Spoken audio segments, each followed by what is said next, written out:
Sa iba pang balita, pinalakas pa ng Administrasyong Aquino ang mga proyekto nito para makapaghatid ng maayos na serbisyo publiko.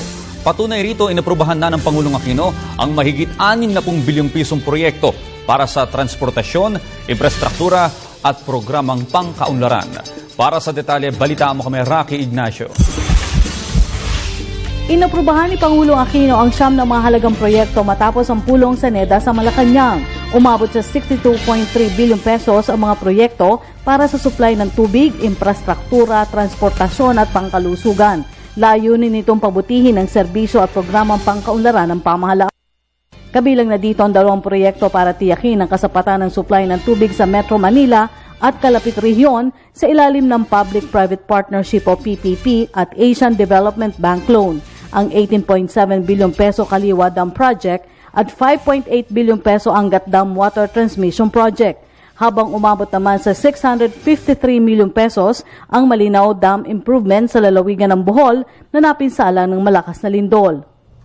Proposed by the Metropolitan Water Works and Sewerage System or MWSS, the Kaliwa Dam Project involves the construction of a dam that will produce 600 million liters per day of water supply and a water conveyance tunnel with a capacity of 2,400 million liters per day in anticipation of the future construction of the Laiban Dam. The project covers portions of the municipality of Antipolo and Teresa in Rizal Province and the towns of General Nakar and Infanta in Quezon Province. Pinalakas rin ang serbisyo sa larangan ng infrastruktura at transportasyon. Kabilang dito ang Cebu Bus Rapid Transit na posibleng maging operational sa taong 2016. Ang Busuanga Airport at Lawag City Road Link na naglalayong pataasin pa ang turismo sa bansa.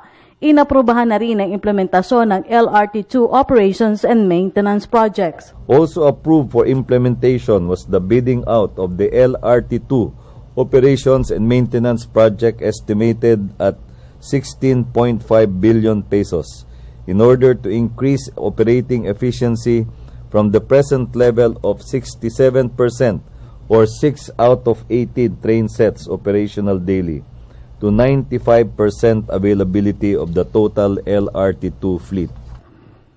Umabot naman sa 2 bilyong piso ang expansion ng Josefa Memorial Hospital sa ilalim ng Department of Health.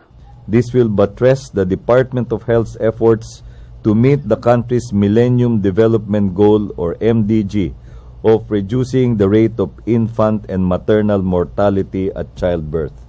Project cost of 2 billion pesos will be borne by DOH from General Appropriations.